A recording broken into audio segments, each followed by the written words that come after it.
Okay, so good morning everybody. Let's begin. So yesterday we looked at this very artificial problem of a particle trapped in a square potential well, and the motivation, what I billed as the reason for discussing these problems, was because these potential wells with sharp edges, was that it enabled you to solve some simple problems which illustrated features of quantum mechanics which are general, which would survive to other more realistic potentials. So, but the amount of physics you can do with a single square well is rather limited. There is some physics you can do with it, and I would urge you to play with this, to do things like supposing that your state your state is a linear combination of two adjacent stationary states, so that there is some motion. See that the particle moves to and fro across the well at about the speed, with about the period that you would expect.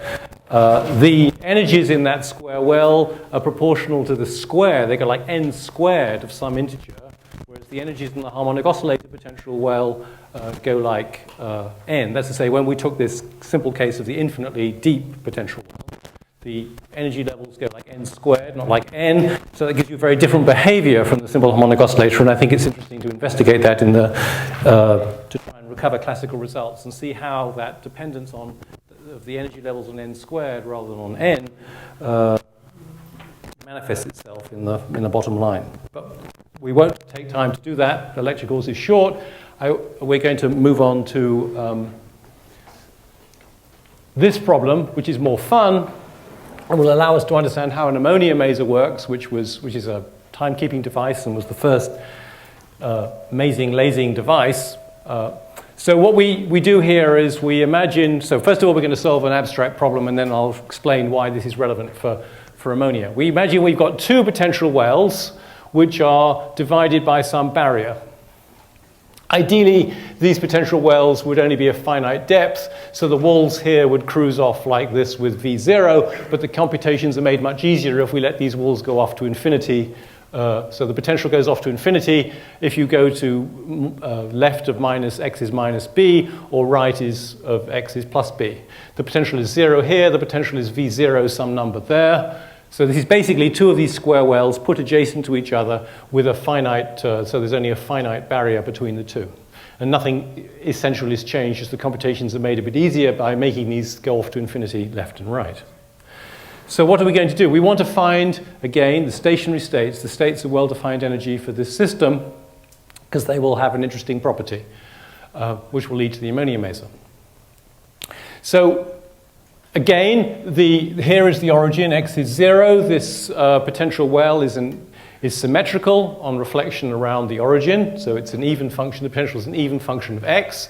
That guarantees that the parity operator commutes with the potential energy operator, which guarantees that we can look for states of well-defined parity. So the stationary states could be eigenfunctions of P, so they have well-defined parity.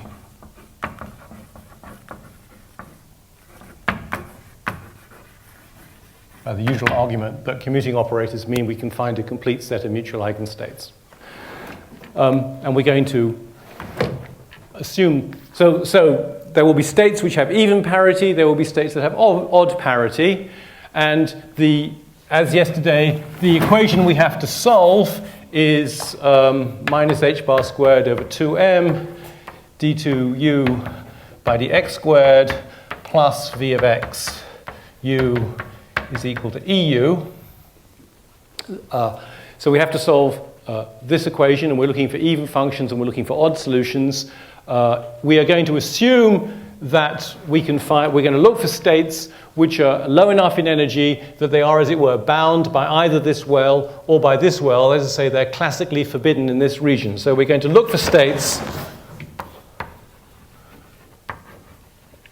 which have less energy, with E being less than this barrier height. So that classically the particle will be stuck in one well or stuck in the other well and couldn't go between the two. As we'll see, quantum mechanically it will go between the two.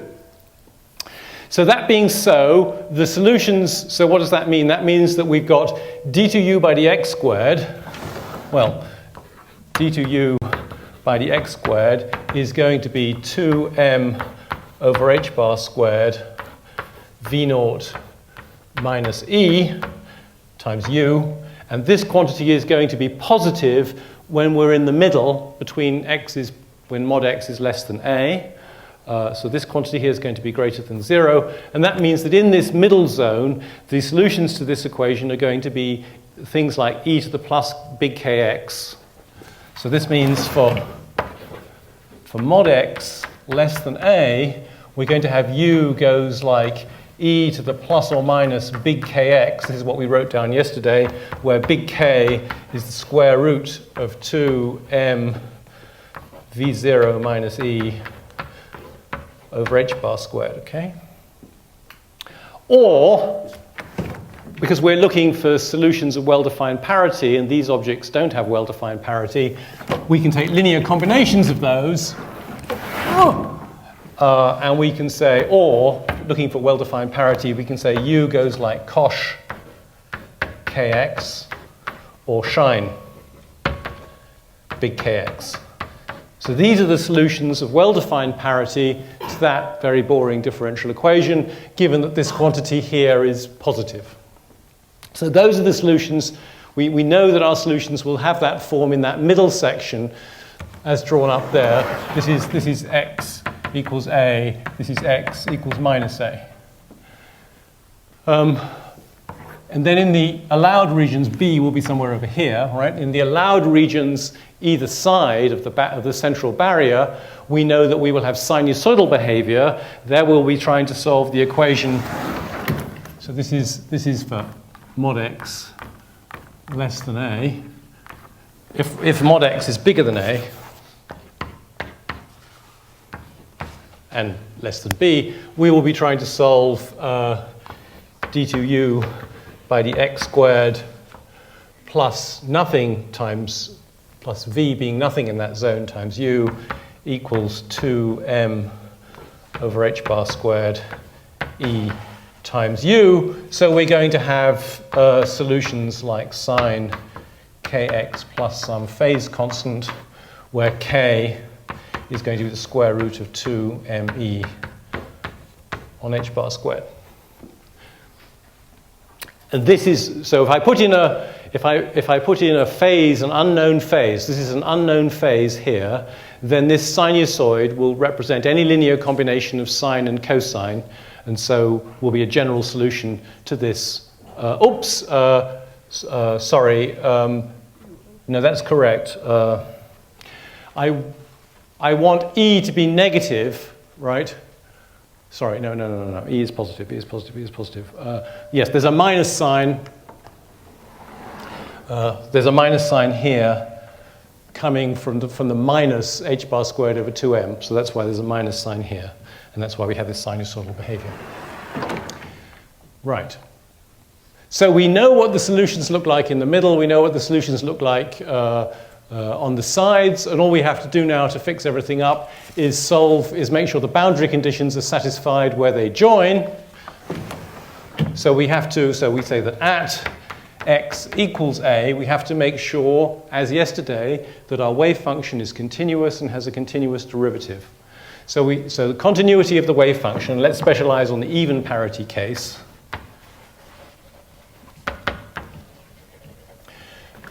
Continuity of the wave function is going to say that cosh times Ka must equal b, that's my constant that multiplies the sine, times sine Ka plus phi.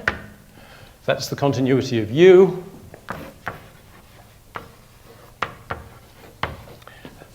And then I have to deal with continuity of the gradient of u, as yesterday. So we have that k shine Ka is equal to kb cos Ka plus phi.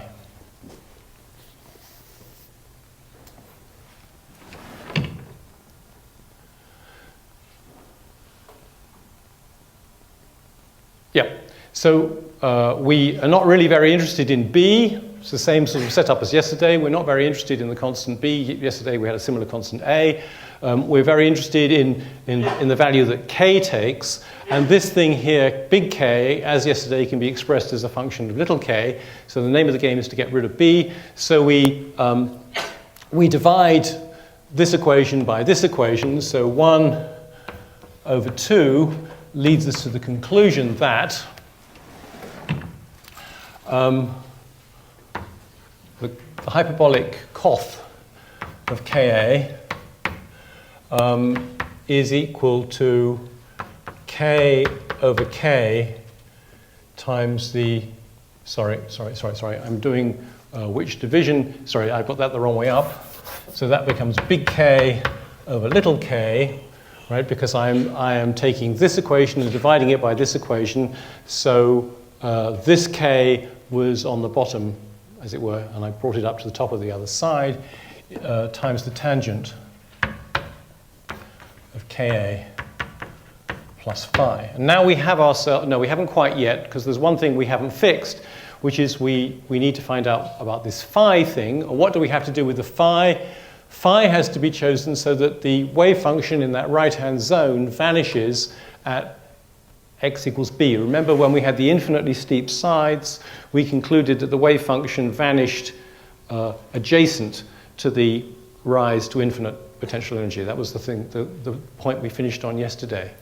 So what we can say is that at x equals b, we require, because the potential is about to go infinite, that u equals 0.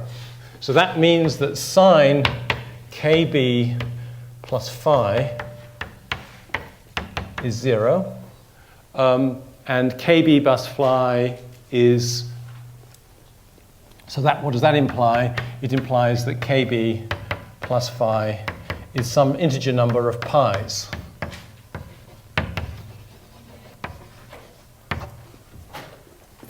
So that tells us what phi is. It tells us that phi, obviously, is r pi minus b. So we put this information into here, and we have our equation. Well, while we're doing it, it's probably a good idea to express big K in terms of little k. So we have expressions for big K and little k on the board. Let's work out exactly what we have, actually. So big K is the square root of 2m v0 minus e on h bar squared, which we write as 2m v0 a squared over a squared h bar squared minus 2me over h bar squared is in fact little k squared. And yesterday we identified this object as a dimensionless constant w. So this thing is the square root of w over a squared minus k squared. And so when I take this equation here and that result there in the right-hand side and this result here to get rid of those big k's, we discover that the hyperbolic cotangent of, I want big Ka, which is going to be the square root of w minus Ka squared, is equal to, on the right-hand side, big K over little k, which is going to be the square root of k, sorry, square root of, what am I talking about? Of big W over Ka squared minus 1 times the times the tangent of r pi minus k b minus a. And now we have what this is. So W is the dimensionless constant that characterizes the potential wells on each side. as yesterday. K is the thing of interest to us because it controls the energy. It determines the energy of the stationary state and is the only unknown in this equation. Everything else is known. So what we have here is a pretty ghastly equation whose roots determine the values of K, which in turn determine the energy. And as yesterday, the way to solve this is graphically to plot the left-hand side of the equation and the right-hand side of the equation as separate curves and see where they intersect. And I live in hope that my computer has this here. So, oh, the computer may have it here, but it didn't come up. Dear, the system has perhaps gone to sleep.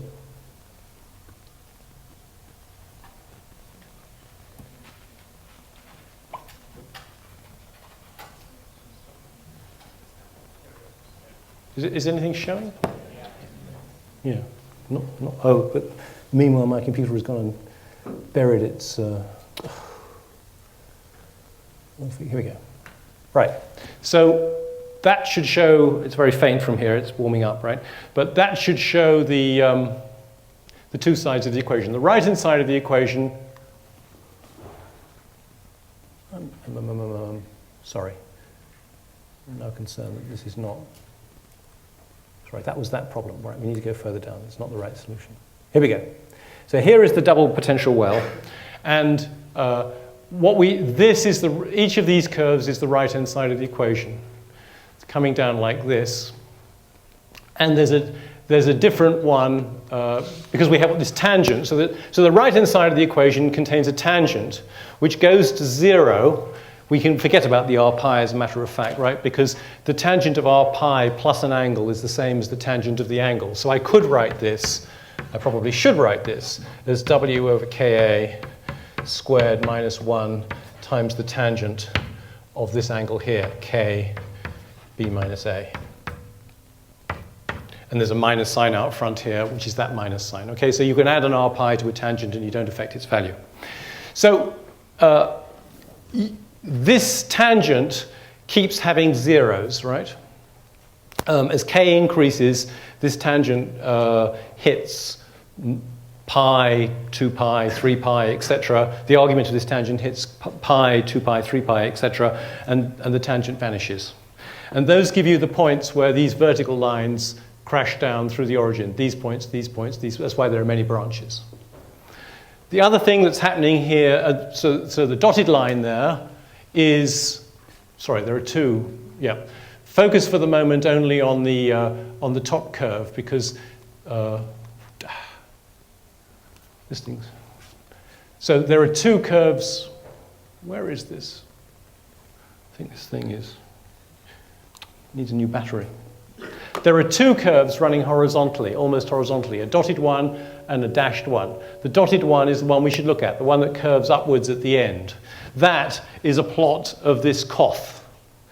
All right, so if W is fairly large and Ka is fairly small, then we're looking at the coth of a large number, and that's always 1. So this thing runs along at 1, and then eventually, when Ka becomes on the order of W, we're looking at the coth of something smaller than a large number, and that then goes up towards infinity. That then goes up towards yeah. So that's what's happening there, and the magic values of K are given by the intersection of the dotted line and the full lines coming down, and you can see you get a series of energies. There's only a finite number of them because when Ka becomes bigger than W, this square root goes imaginary, and we no longer have any solutions to the equation. Bad things happen here too. So there are only a finite number of energy levels if the well has any finite value of W. If we would repeat all this, so that's what we have. We have a finite number of energy levels. This is for the even parity case. If we were looking for the odd parity solutions, so for odd parity, what would happen is that the only thing that would happen is that this would become a shine, and that will become a kosh. Everything else would stay the same. So that the only thing that would happen as we followed through this logic would be that this koth would become a than, a hyperbolic tangent, all right? So this is even parity. You can follow through the algebra afterwards, but believe me, I think it's very plausible that all that happens is because you're swapping over a kosh and a shine, this becomes, for odd, we get than of this square root equals minus the square root, etc.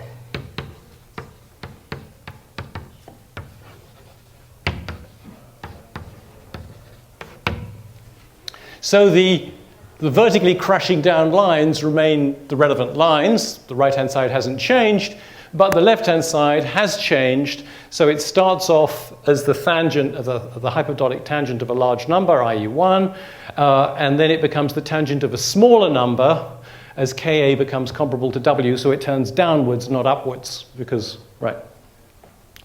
So the point now, the crucial physical point is, the crucial point that has physical consequence, is that when Ka is small, in other words, and K is a measure of the energy, right? The energy is proportional to K squared, because h bar K is the momentum of the particle as it rattles around inside this well. So the energy of the low energy solutions are associated with these things come in pairs. The energies come in pairs, agreed? Because we have the even and odd parity things intersect at low K almost exactly in the same place. On that diagram you can't see the distinction. As you get to higher values of K and the particle is only marginally bound, has an energy which is comparable to V0, the two curves for the right and the left sides diverge, and you can see you get different values of K. So what's the key thing is the solutions come in pairs. Because we had two potential wells, we get two adjacent solutions. In fact, if we had three potential wells, we would get three. If we have an infinite number, we would have an infinite number. And this is, in solid state physics, this is crucial because in a crystal you have 10 to the 24. You have some vast number of potential wells, one for each atom, and you get a vast number of solutions all crowded together. Anyway, we just have two wells. We have a pair of solutions. They come in pairs of similar energy, very similar energy, similar E. So one is even parity, and this actually will be the lower energy solution. It has the smaller value of K, you can check from the diagram up there, and one for the odd parity, and this is the higher energy. So the lowest energy, so for this system, for a particle trapped like that in a well, what do we have? We have a lowest state, and just above it, which is of even parity. So the ground state, well, here we are, we've got a picture here, I think. The ground state, so the top diagram there sort of shows these wave functions. We have a sinusoid on the right, a sinusoid on the left. The ground state is the two upper full curves. It's two sinusoids with a depression in the middle where the barrier is and the particle's classically forbidden. And then at an energy just a tiny bit higher, you have a very similar pair of sinusoids. They are in fact subtly different values of K, so they're very, very subtly different. But essentially, to a very good approximation, the odd parity state is the same as the even parity state, except reflected around the origin, so that it becomes negative on this side. So we have two states. We have so the wave functions are going to be what we'll call them u plus of x, which is the even parity case, and a u minus of x, u e of x and u odd of x, which is the odd parity case. If we take linear combinations of these two states, we get two other states at psi plus, which we'll say is 1 over root 2 of x, which is u even of x plus u odd of x, and a psi minus of x.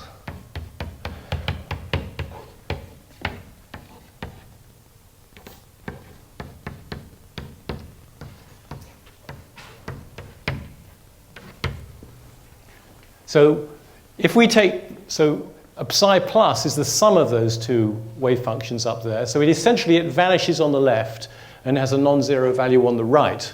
So this is state of being on the right. And this is the state of being on the left. Because if you take them away, they add up on the left and they subtract on the right.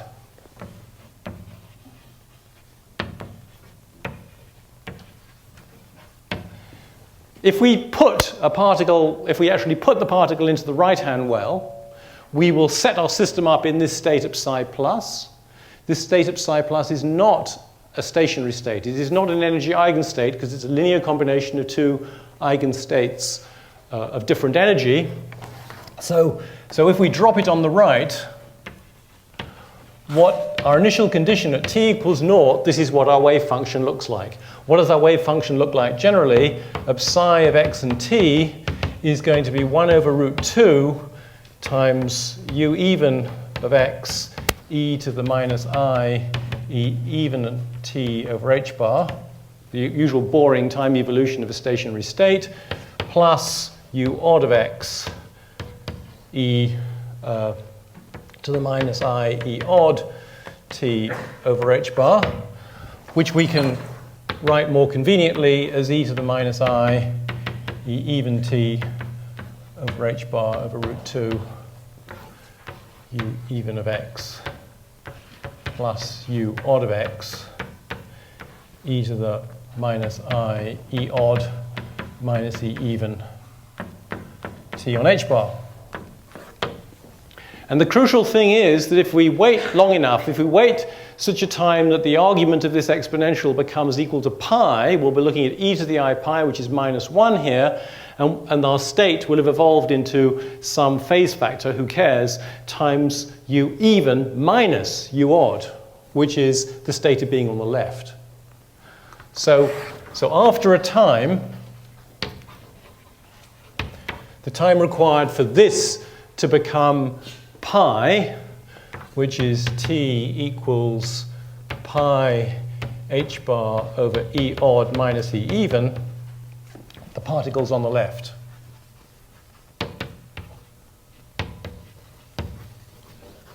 And you can see that this will go on forever. You put the particle in on the right, it's not a stationary state. After this time, it moves to the left, and then after twice this time, it will have come back to the right. It's going to oscillate between these two wells forever and ever, according to this theory. And crucially, the time scale is long. It takes a long time to get from the right to the left if this energy difference is small. And we've seen that this energy difference is small. Right? So this energy difference being small means that this time scale is long. When is this energy difference small? It's small when the barrier between the two wells is high. So what we say is that the particle takes a certain time to tunnel through that barrier. So we say that the particle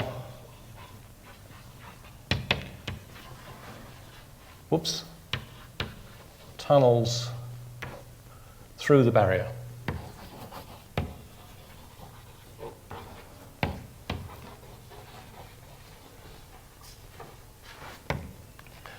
In a time which grows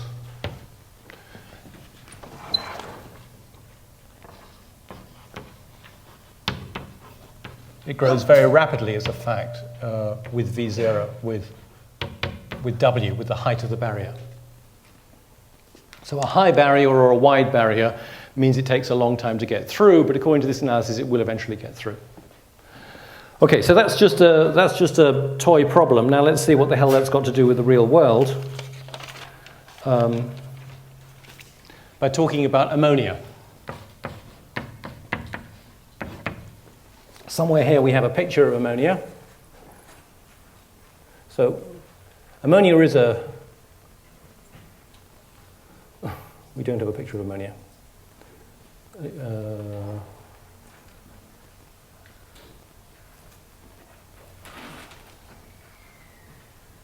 No, sorry, I've somehow left it out. Okay, so what does ammonia consist of? It consists of 3 hydrogen atoms and a nitrogen, so these are H's, and it consists of a nitrogen atom. And the 3 hydrogens form some kind of a triangle, roughly speaking, and the nitrogen atom sits, well, this is the classical picture. We'll see quantum mechanical picture isn't like this, but this is the classical picture. We think of the nitrogen atom as sitting either above the triangle formed by the hydrogen atoms or below the triangle formed by the hydrogen atoms. Now this is a complicated system. It's got 4 nuclei and 10 electrons, and so it's a really complicated dynamical problem. But next term, in the next course, you will discuss a thing called see a thing called the adiabatic approximation, which is what chemists use in order to understand the dynamics of complicated systems like this. It allows you to treat all these bonds between the nuclei, which are provided by the electrons, as springs. So what we can do, what chemists routinely do, is they calculate the energy of this molecule in what's called a clamped nuclei approximation. So they say, let the nuclei be, let them be here, and let's calculate the energy. And you can do that for the nitrogen atom, for the nitrogen nucleus being at every point along a line that passes through the centroid of the triangle, right? So imagine doing that. That leads to a potential energy curve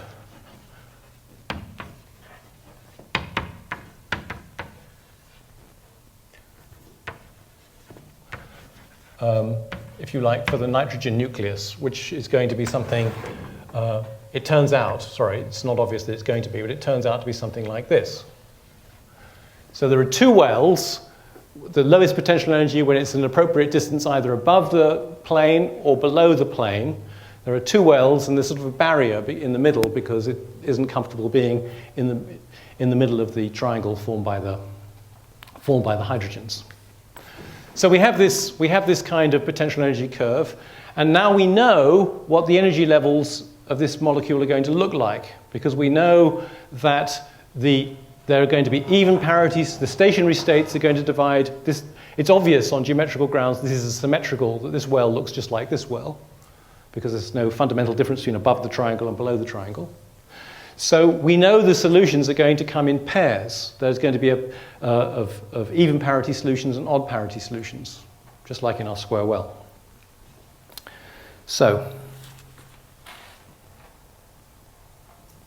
we also know that if we start with a nitrogen in this well, so we start with a nitrogen, say, above the triangle, it's going on some characteristic time to move over here, and then it's going to move back there, and it's going to oscillate between above the triangle and below the triangle. So if we start it in either above the triangle or below the triangle, it's going to oscillate between the 2. Those who've done chemistry will know also that this nitrogen is going to be carrying a negative charge, and these hydrogens some amount of positive charge. So what are we going to have? We're going to have an oscillating dipole. This molecule is going to have a dipole moment because of the electronegativity of the nitrogen.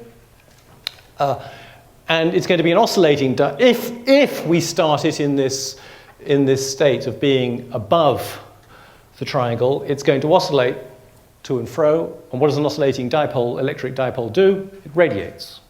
So this thing is going to radiate, and you will be able to, if you know what this potential surface looks like, you'll be able to calculate the frequency at which it's going to radiate, because the frequency at which it's going to radiate is going to be given basically by this formula here for the half period to go from there to there, right? So twice this time is going to be the period of a complete oscillation, and that's going to be the period of the radiation. Okay. So,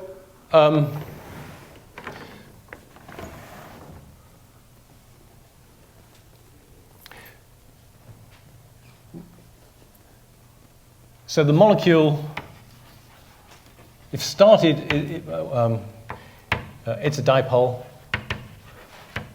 So started on top, if you can achieve that, it's going to be an oscillating dipole.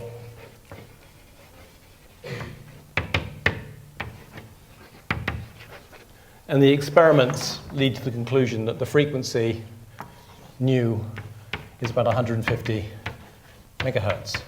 You can measure it. So it's a source of microwave radiation. From this 150 microhertz, you can also work out what the change in what this energy difference is. So E odd minus EE turns out to be about 10 to the minus 4 electron volts. So that's an energy difference which is small compared to the thermal energies of molecules just here in the room, right? At room temperature, the thermal energies of molecules, so K, the Boltzmann constant, times T, of the room temperature, is something like 0.03 electron volts. So this is much bigger than E naught minus EE. What does that mean? From your statistical mechanics course, you either know now or will soon know that means that we expect at room temperature there are essentially equal numbers of molecules in the even and the odd states, right? Because the thermal energy, the energy required to go from the ground state, this is the ground state, or this is the energy of the ground state, to the first excited state, is less than the characteristic thermal energy knocking around in the room. So there will be large numbers of molecules in both these even and odd states. And the idea behind an ammonia maser is that is to find a way of separating the molecules which are in the excited state, the odd state, leading them into some kind of a resonant cavity where they will then, because they're in the excited state, they will decay into the ground state. If you leave them, if they're left alone, they will decay into the ground state, emitting a photon with the balance of the energy, right? So they will radiate away at 150 megahertz. So that's the strategy behind a maser. So in a maser, to get a maser, you have to isolate roughly a half of the molecules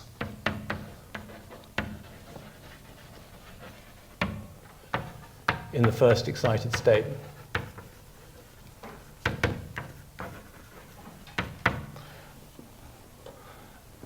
And the way you do this is you exploit the fact that,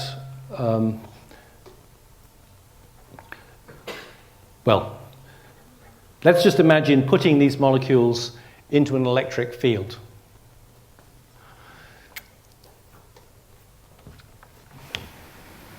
So we're going to put the molecules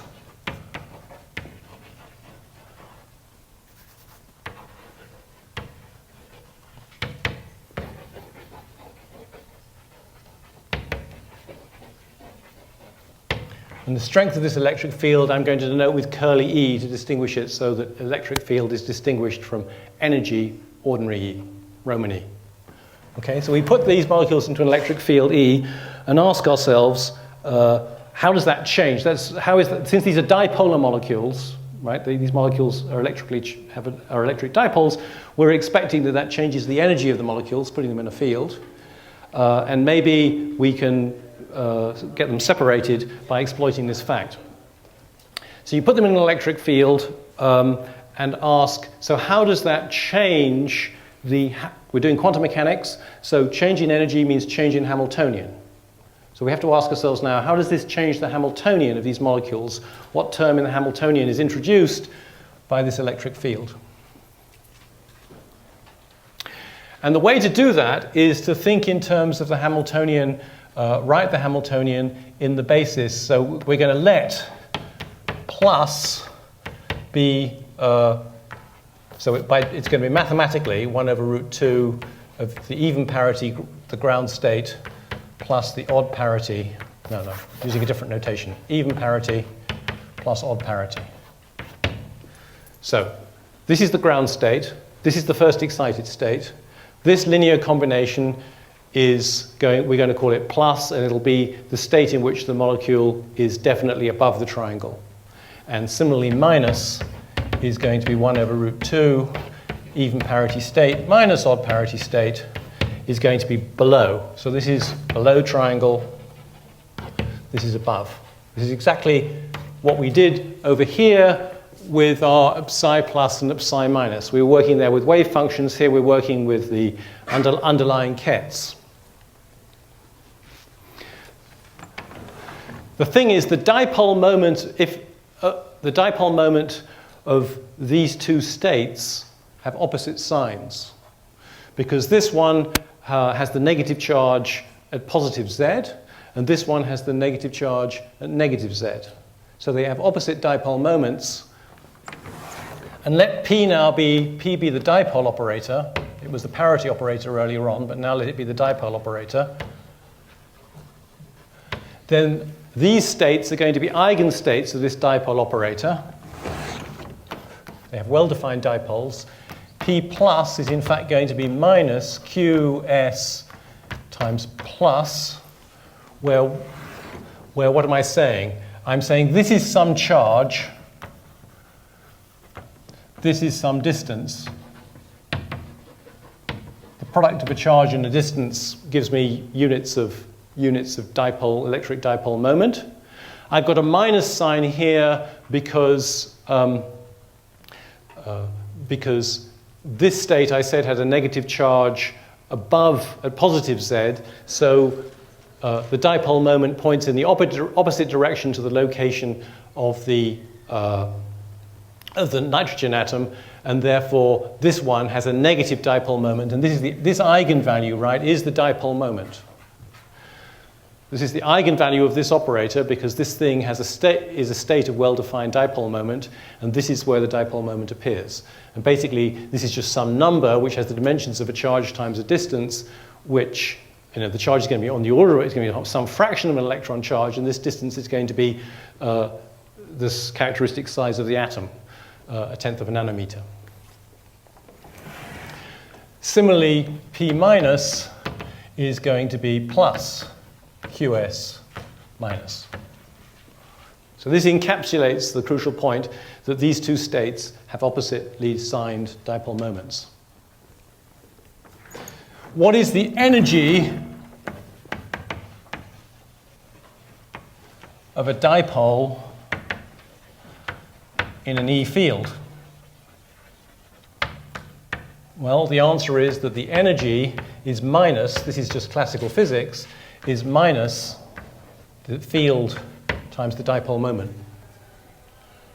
So now we know how much the energy of this state and this state are changed by the electric field. It's given by this here, where we put in those kind of eigenvalues. So now what we want to do is write down the matrix that represents the Hamiltonian in this plus-minus basis. So we want to write the Hamiltonian as plus H plus, a matrix. This is a complex number, right? Plus H minus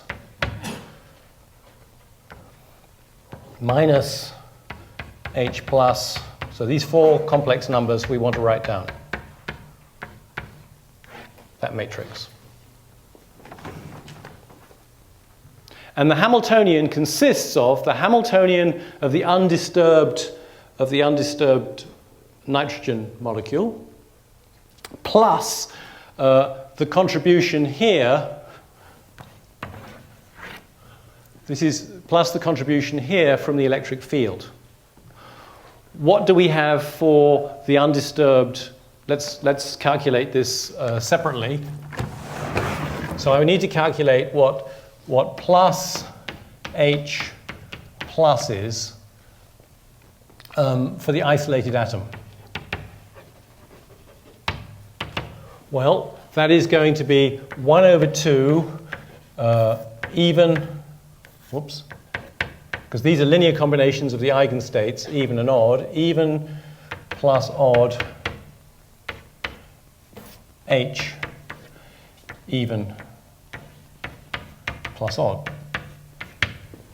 Right? Because this is this, this is this, but h on this is an eigenfunction of this operator, if this is the isolated operator.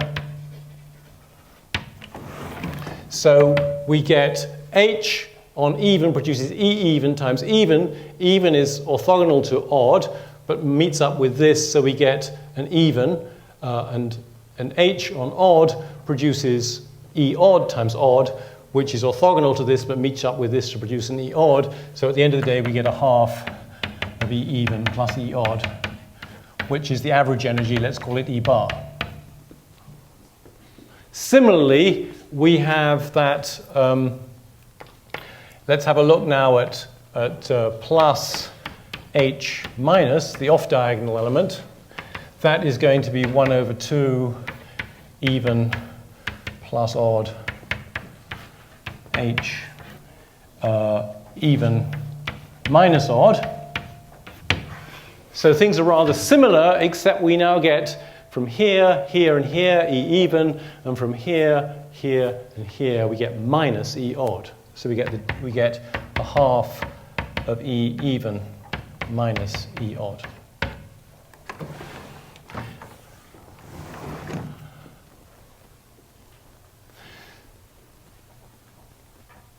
Which I think I have been calling, we're going to call this minus A. So A is, so we're going to call, this is the definition of A, and we're going to put this minus sign in here because we know that the odd energy is bigger than the even energy, so this quantity here is a negative number, and putting that minus sign I get this positive number.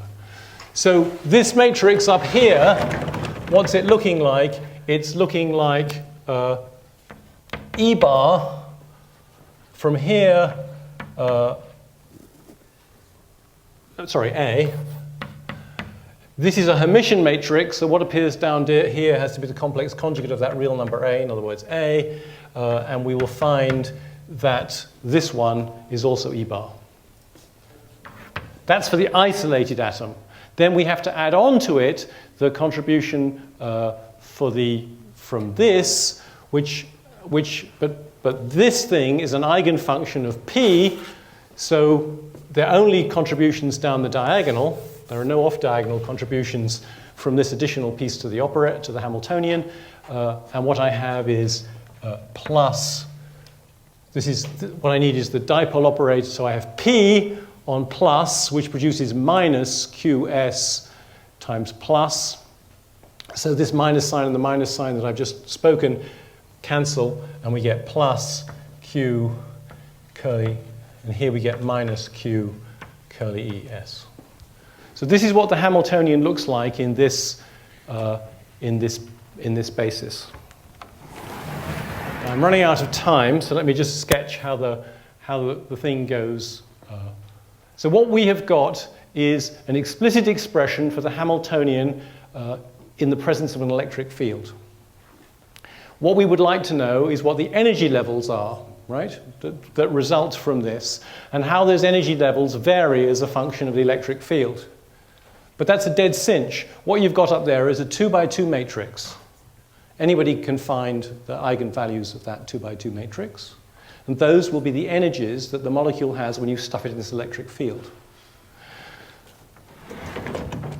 So we find the eigenvalues of this matrix, and we plot how they depend on curly E. So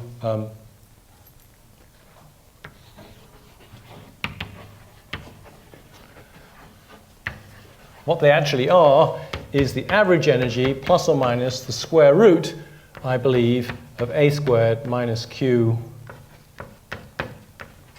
Just make sure I didn't make a mistake there. Yeah. So these are the possible energies. And if we plot this graphically, what do we see? what we see here, we have the strength of the electric field. We find that we have solutions that behave like this. Here we have E bar plus A. Here we have E bar minus A. And here we have the strength of the electric field. This is just a graph of those two things. You can easily check that that's the case. Here, of course, is E bar. So this is the ground state. If you switch off the electric field, we have two states, here and here, separated by this small amount, which is 2A. As you switch on the electric field, the energy of the ground state goes down, but the energy of the first excited state goes up. There's a lot of interest in the way in which this energy behaves. Here it's behaving quadratically as a function. This is a sort of parabola as a function of E, and eventually it becomes a straight line as a function of E on both top and bottom. And what that's telling you is that in this regime here, the even state, the ground state, which is the even state, has no dipole moment intrinsically because the particle is equally likely to be above, the nitrogen is equally likely to be above or below the plane. So in the ground state, there's no dipole moment. You switch on the electric field and you make a bias so that the upper field, say, the upper position gets to have a lower energy than the lower position because the electric field is pushing it that way. So the nitrogen starts to spend a bit more time above than below, and now the molecule acquires a dipole moment, right? Because the nitrogen is not spending equal time above and below. So it acquires a dipole moment. The magnitude of this dipole moment is proportional to the energy, and therefore the energy that you get, the change in the energy, which is equal, as it says up there, E is minus electric field times the dipole moment, becomes proportional to the dipole moment squared. So that's why we have a quadratic dependence like this. Once you're in this regime, you have a fairly strong electric field. You've made such a strong bias, you've made being up so energetically more favorable than being down, that the nitrogen spending all its time up. The dipole moment is now independent of the strength of the electric field because the increase in the electric field doesn't cause it to spend any more time up or it's already spending all its time up, so that the energy becomes proportional to this. How do you make your maser work? You make your maser work, well, the fact that the energy of one of these goes down and the energy of the other one goes up means that as the field increases, that if you have an inhomogeneous field, if you pass your beam of NH3 molecules through a region in which the electric field is varying in strength. If I put so I have some sort of capacitor plates. I have a pointy thing, right? A needle and a cup. Then the electric field the field lines go like this, and we have a high field up here and a low field down there. So I have a region of inhomogeneous field.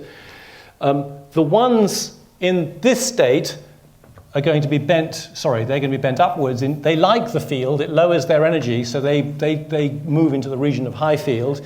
These ones move into the region of low field. So this is the ground, and this is the excited. And then you can put these ones into your resonant cavity and hear it sing. So there's an example of how with a